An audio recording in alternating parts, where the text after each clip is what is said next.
E aí, povo de Deus, vamos falar mal da Cintia Chagas? Opa, não. Gente, o pior é que tem gente que fala que eu pareço com ela. Por favor, não me ofendam.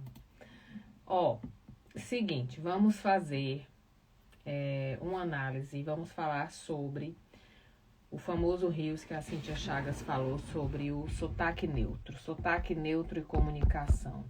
Deixa eu escrever aqui. Vocês podem mandar um assuntinho enquanto a gente eu vou fixando aqui. Vamos falar sobre o sotaque neutro e a comunicação. E ó, quem estava esperando para entrar para o workshop de comunicação, eu abri a repescagem hoje.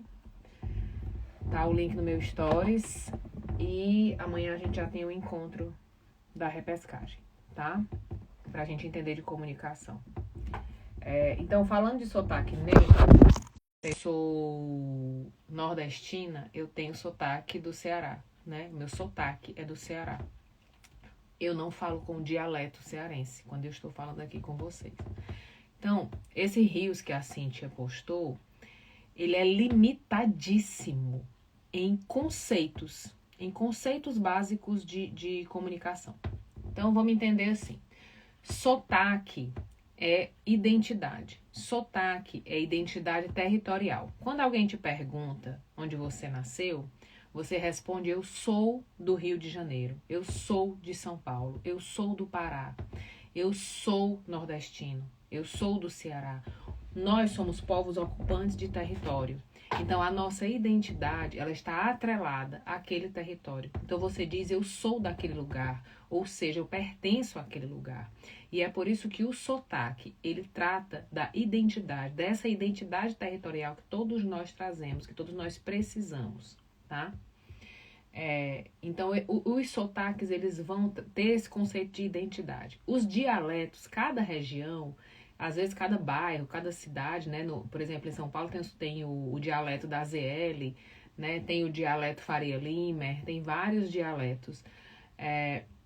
Quando a gente fala de dialeto, a gente está falando de um grupo específico. Então, o pessoal da ZL lá em São Paulo fala de um jeito, né? Fala: eu sou ZL, eles têm mano, né? Tem várias expressões. O pessoal, os Faria Limer falam colocando inglês no meio. Quando a Cíntia vem e diz assim: o William Bonner tem sotaque neutro porque ele foi treinado, é um nível de ignorância que deixa ela, né? Deixa ela.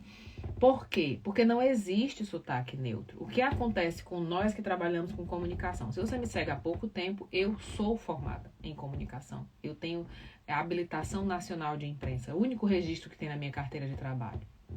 É isso. Eu até fui atrás da minha identidade deixa eu esconder aqui meus dados, né? Radialista profissional. Eu sou formada em rádio e televisão, né? E mais voltado para o rádio. O que acontece quando a gente vai estudar comunicação para veículos de comunicação? Aqui no Instagram, por exemplo, existe tá ruim a internet. Então, assim, salva essa live para você anotar esses conceitos que vai te ajudar na tua vida, para você entender. Primeiro, cada veículo tem uma comunicação. Cada horário, cada formato tem uma comunicação. Então, o William Bonner não tem sotaque neutro. Ele tem uma comunicação estruturada, montada para aquele veículo, para aquele horário. Só isso.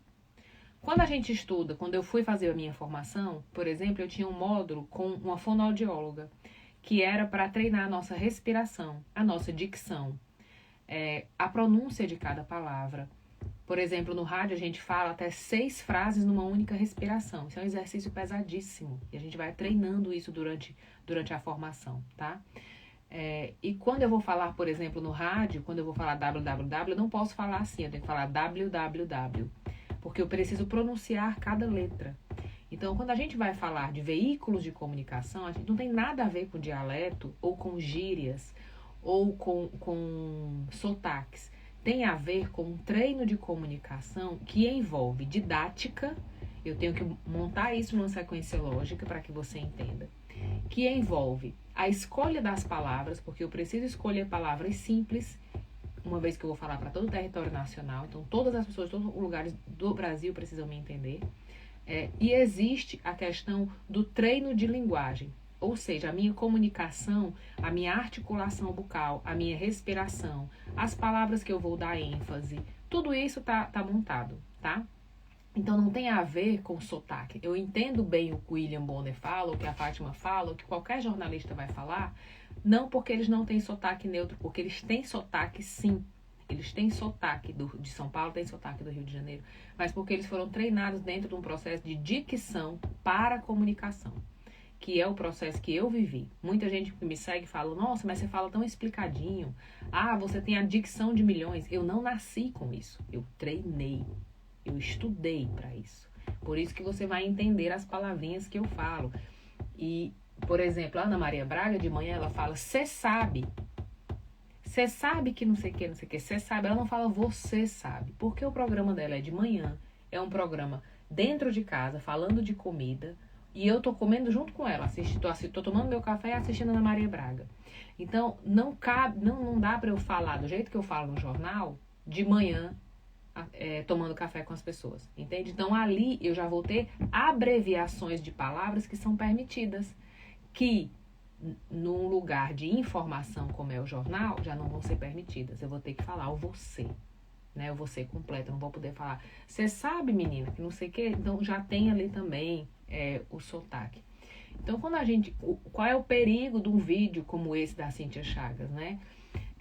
A gente precisa entender a história do Brasil para entender os perigos desse tipo de comunicação. Quando eu digo assim, o ideal seria que todo mundo falasse com o sotaque neutro, como o do William Bonner, e eu prefiro o de São Paulo. Por que nós estamos tão acostumados com o sotaque de São Paulo e do Rio de Janeiro?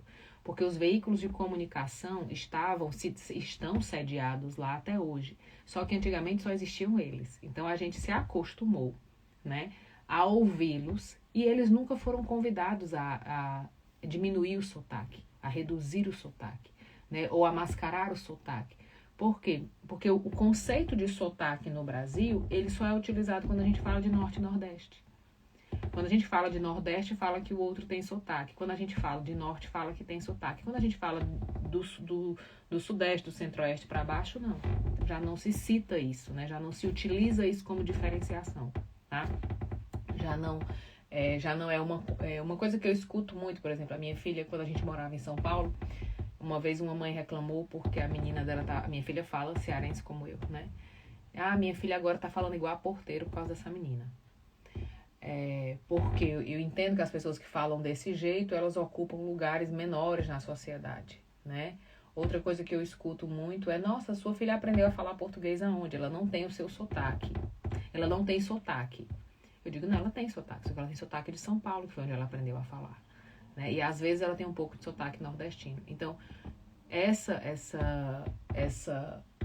essa ideia de eu defender um sotaque único num país continental, ou de eu ter preferência por um, ou eu dizer que eu não gosto de alguém por causa do jeito que ele fala, isso vem da nossa história. Nós somos um país continental, colonizado por diferentes países muito menores do que o nosso.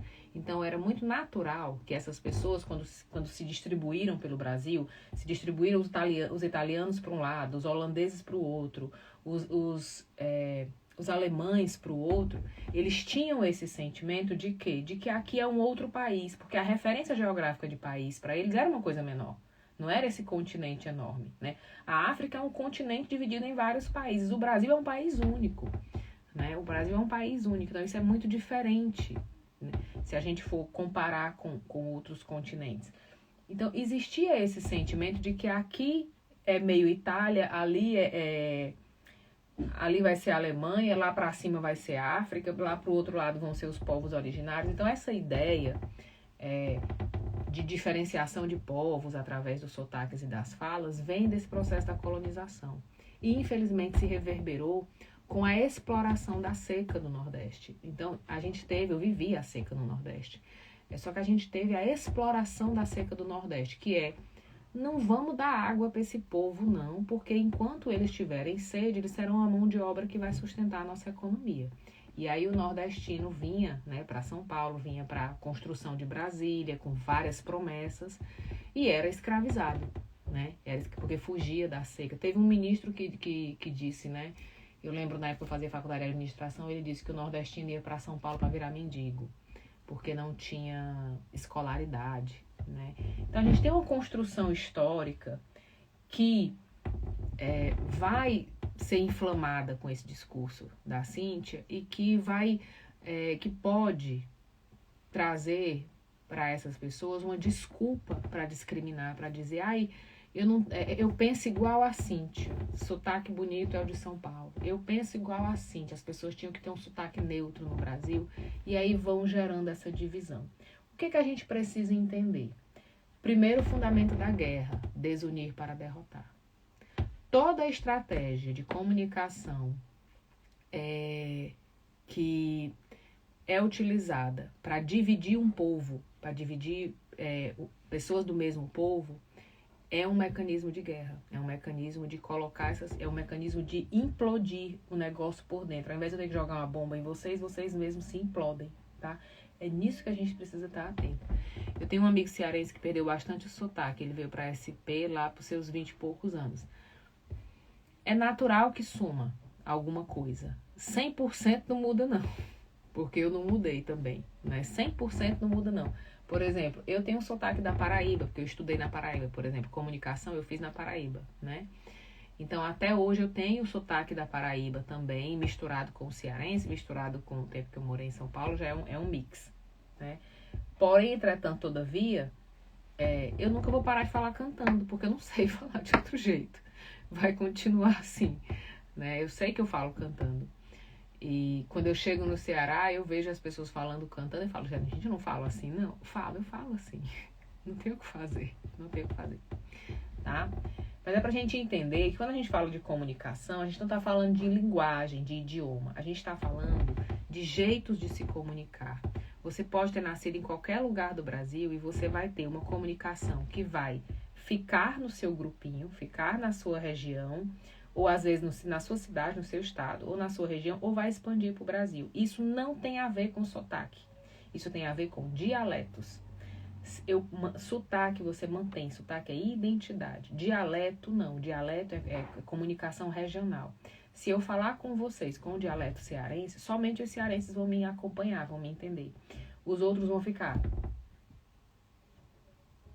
O que essa menina tá falando? Por quê? Por exemplo, quando eu cheguei em São Paulo, eu tava com um negócio bem grande na mão, aí eu tava no salão de beleza e o cara falou assim, nossa, Leiliane, você trouxe isso de Itu? E aí todo mundo riu. E eu fiquei olhando. Por quê? Porque eu não entendi a piada. Aí depois eu fui saber que em São Paulo tem uma cidade chamada Itu, que tudo lá é muito grande, etc. Então, os dialetos, as piadas, as estruturas de duplo sentido, elas te aprisionam num ambiente menor, porque elas só vão fazer sentido para quem convive com aquilo ali.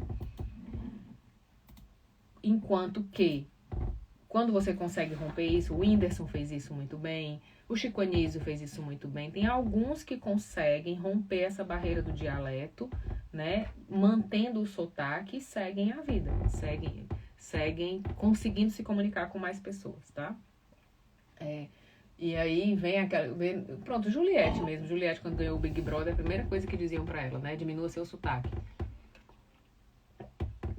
Você nunca viu Sabrina Sato passar por isso. Por que Sabrina Sato nunca foi convidada a diminuir o sotaque dela? E por que Juliette, pra todo lugar, diziam que ela tinha que diminuir o sotaque dela?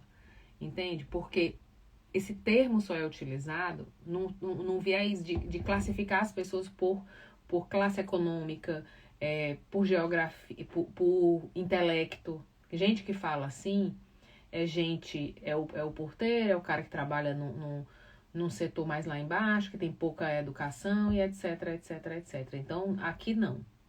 Fazendo sucesso com a Anitta, não. Ela tem que estar ali sendo cabeleireira, maquiadora, tá tudo bem, mas subir muito não dá, né? Então, assim, é muita coisa pra gente refletir, assim. Por que Juliette é chamada pra diminuir o sotaque e a Sabrina Sato nunca foi chamada para diminuir o sotaque? Pelo contrário, todo mundo acha lindo o sotaque dela e tira onda e brinca e etc. Tá? Mandem um assuntinho pra gente assuntar. É nesse que dá não ir pra aula, não estudar comunicação. Aí vai, o William Bonner tem sotaque neutro. Não, meu amor, o William Bonner é um profissional treinado, com a dicção treinada, tá? Quando eu fiz a rádio, acho que eu fiz 1 ano e tanto. Nossa, era horrível os exercícios que a gente tinha que fazer, a dicção. Tem que falar com a caneta na boca, tem que mostrar os dentes superiores. Então você vai ver muito que as pessoas que vêm para o digital, que não tem formação, elas falam assim. Elas seguram o lábio superior e elas articulam só a mandíbula, assim.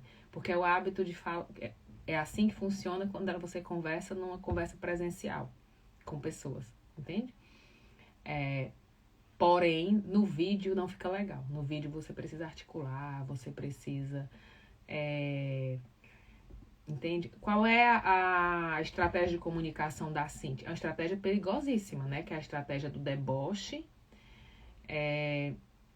E tem a estratégia de ser um personagem. Tipo a blogueirinha, né? Ela fala que ela não é aquilo ali é um personagem, que é aquele deboche da mulher chiquíssima, da mulher elegante... E aí tem essa questão do deboche, da ironia, e voltado para esse lugar que ela está num lugar superior e melhor e mais bonito e mais cheiroso, e tem a ralé aqui embaixo, né? E isso é um posicionamento que funciona, mas é um posicionamento de um público muito pequeno e fechado. Por quê? Porque a internet possui tem um público muito grande de pessoas com literalidade da linguagem, com baixa flexibilidade. Então, quando eu vou trabalhar com ironia, quando eu vou trabalhar com duplo sentido na internet, eu já eliminei metade desse público. Porque metade desse público não entende ironia, não acompanha duplo sentido, e se for literal na linguagem e concordar com o que você diz, ele amanhã comete um crime porque... ele entendeu literalmente aquela piada como algo sério, entende? Então, principalmente na internet, é muito perigoso esse tipo de discurso. Mas sabe o que é que eu tenho a ver com isso? Nada. Nada. Eu estou falando da questão da comunicação. Não se iludam com essa história de sotaque neutro. Isso é a maior mentira que vai acontecer. Porque você fica aquela pessoa que vendeu a alma pro diabo, entende? Você... vendeu a alma para poder se sujeitar e ser aceito num lugar. Não funciona, você não consegue sustentar esse personagem muito tempo, tá? Não consegue, mas não consegue mesmo. Esqueça. Assuntinho, perguntinha. E lembrando que cada plataforma tem um tipo de comunicação. Se você pegar a minha aula no YouTube, ela é totalmente diferente de uma live no Instagram. Porque a comunicação no YouTube é outro perfil. É um perfil mais aula, mais palestra, um conteúdo mais extenso. O conteúdo da live é interação. O conteúdo do Reels, ele tem que ter até o zoom que é dado é diferente. O ângulo que você me olha é diferente.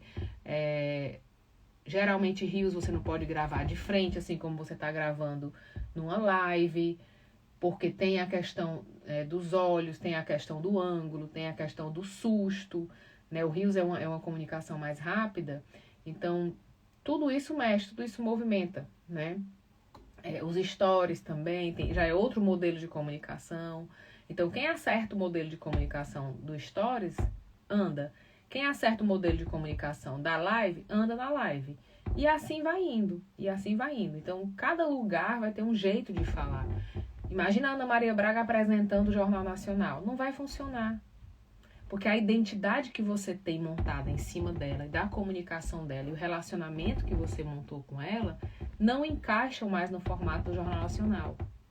Então, a gente tem a questão também da sua identidade, de quem é você quando você se comunica, né?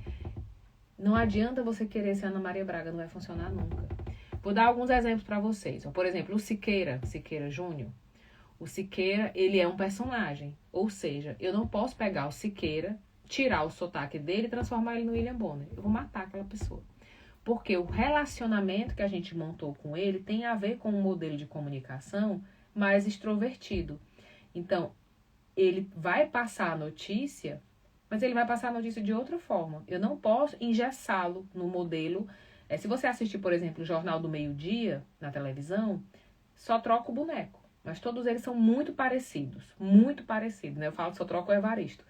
Mas eu acho que troca desde aquele antes do Evaristo. Eles são todos muito parecidos. Porque existe um formato ali que precisa ser seguido para aquele horário, entende? Quando você, além de apresentar algo, você se torna uma identidade, aí o formato precisa absorver a tua identidade, você não é mais substituído. Por exemplo, tem muitas pessoas que... o Paulo Henrique, o Amorim, ele tinha uma comunicação que era dele. Não era moldada ao jornal, ao programa, não era dele.